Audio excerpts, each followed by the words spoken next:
All right, ladies and gentlemen, welcome back to the channel. We are talking about the 8-4 Los Angeles Chargers. They have won 4 of their past 5 games. Last Sunday, they took down the Atlanta Falcons on the road, 17-13. Captain Kirk Cousins threw 4 interceptions. The Chargers had 187 total yards of offense.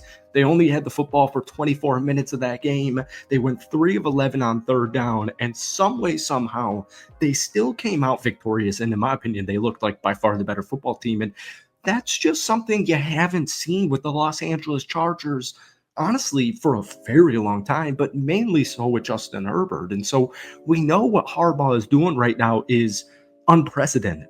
The Los Angeles Chargers here at 8-4. You got a matchup tomorrow on the road against Kansas City Chiefs that I predict you to win. But the Chargers right now have a 93% chance of making the playoffs. So this turnaround is truly crazy. And don't be fooled by game. We're going to talk about everything Los Angeles Chargers, the good and also the bad in today's video. But before we do, hit that like button, hit that sub button for daily NFL content. We post a ton of Chargers videos on this channel. If we try and get this one to 100 likes, that would mean the absolute world to me. So it's really crazy.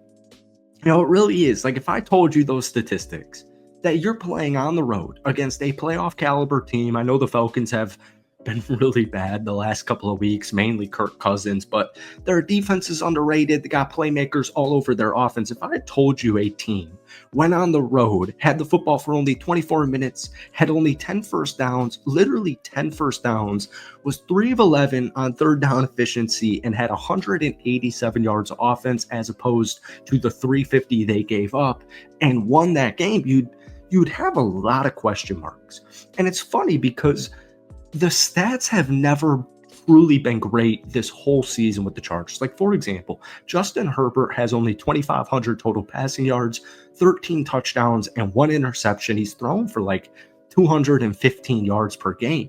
It sounds bad. It sounds really bad. But when you watch, maybe not the touchdown to interception ratio, but only 13 touchdowns. They've played 12 total games, not even close to 3,000 yards. It's not the Herbert Chargers offense we've seen in previous years. And a big reason is guys like J.K. Dobbins, who unfortunately is currently on the IR. So all of these wins count. All of these wins matter, especially on Sunday against the Falcons, because you play Kansas City tomorrow. And I'm a little bit nervous in the sense of Kansas City is way too lucky. But guys, before we get any further, once again, shout out to BetUS for sponsoring this video. More on that in just a couple of seconds, maybe a minute. But folks, the Chargers are not perfect, but their defense is really keeping them in every single football game. And you still have Justin Herbert. And so, now that the Chargers are 8-4, my sights are more so set towards the playoffs. All right. I want to see a couple of certain things be cleaned up, specifically the wide receiver room, because right now it's Ladd McConkey and nobody else, literally nobody else. As we know, J.K. Dobbins is currently on the IR. But, if defense truly does win championships, this Chargers team's not going to be a team you want to play in the playoffs regardless. And the main thing with the Chargers is you got to zoom out. We'll talk about the tight end scenario. We'll talk about the offensive line, mainly the interior offensive line. But they're missing some key players, specifically tight end, not even more running back depth, but wide receiver depth, wide receiver talent, tight end depth. And this is all stuff that's going to come in the next couple of years. So let's just get right into it here. The Los Angeles Chargers are currently 18th in scoring, putting up a little bit under 22 points per game. All right, guys, before we get back into this video here, I know this is out of left field. I know it is, but we're looking, shout out to BetUS for sponsoring this video. We're over here on BetUS, and I'm just looking at the AFC Conference winner money lines here.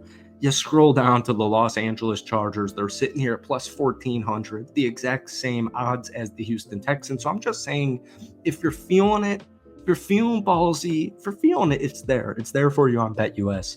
But also, guys, keep in mind they're offering 150% bonus on your first deposit and also 125% bonus on your next 2, all with the code YouTube150. Guys, let me know down below, is there any way, shape, or form this Chargers team can make the Super Bowl and win the AFC? But when you look into the advanced statistics, and I'm not a huge advanced guy, but we are going to get into it because they do help you kind of illustrate what's going on here. They're 31st in offensive success rate at 39.9%. So I'll use Sunday's game as a prime example. Ladd McConkey had 9 catches for 117 yards. Now keep in mind, only Jerry Jeudy has had more receiving yards in the last 3 weeks than Ladd McConkey. That's it. He's had 323 receiving yards in the last 3 games. Now, of that Sunday's game where he just went off for 117, the offense put up 187 total yards. Now, Ladd McConkey had 105 of those yards in the first half. He had 117 in total. And so we saw 0 fourth quarter scoring. We did see a touchdown from the Chargers in the third quarter, but that's been the big MO for the Chargers is you see it in flashes. Even that Bengals game prime time, that first half, it looked like the Chargers were about to win that football game 41-17. And obviously it didn't end that way. Thankfully, the Chargers got the win. And that's also one of the more impressive things is even with playing, one good half and the other half being sloppy, playing 3 good quarters in that fourth quarter not being good, they're still winning football games. And this is just something you haven't seen in this franchise, no disrespect, in a very long time. And that's the Harbaugh effect. But it's just kind of crazy that Ladd McConkey is their entire offense right now, especially because J.K. Dobbins is injured. Now, we'll talk about that in 1 second. You just picked off Captain Kirk Cousins 4 times. So we talk about defense winning championships, and we talk about this Los Angeles Chargers defense. They're legit. Joey Bosa, Derwin James, Khalil Mack, but you probably don't know most of their other defensive players. They picked Kirk Cousins off 4 freaking times. 4 times. Tarheeb Still having an insane season. He had a pick 6. He also had 2 interceptions on the game.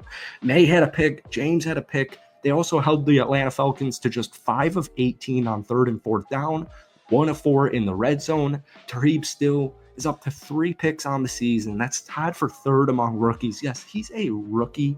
He also has 8 passes defended, which is tied for 4th. But let's talk about the bad real quick. And I'm not even going to bring up the running game because that was just a weird, funky game against Atlanta. I need a little bit more of a sample size with their backups. But the wide receivers, and I got this from an article on The Athletic going deeper down into it because it's not good. So when the Chargers have targeted Ladd McConkey this season, they have a passing success rate of over 53%.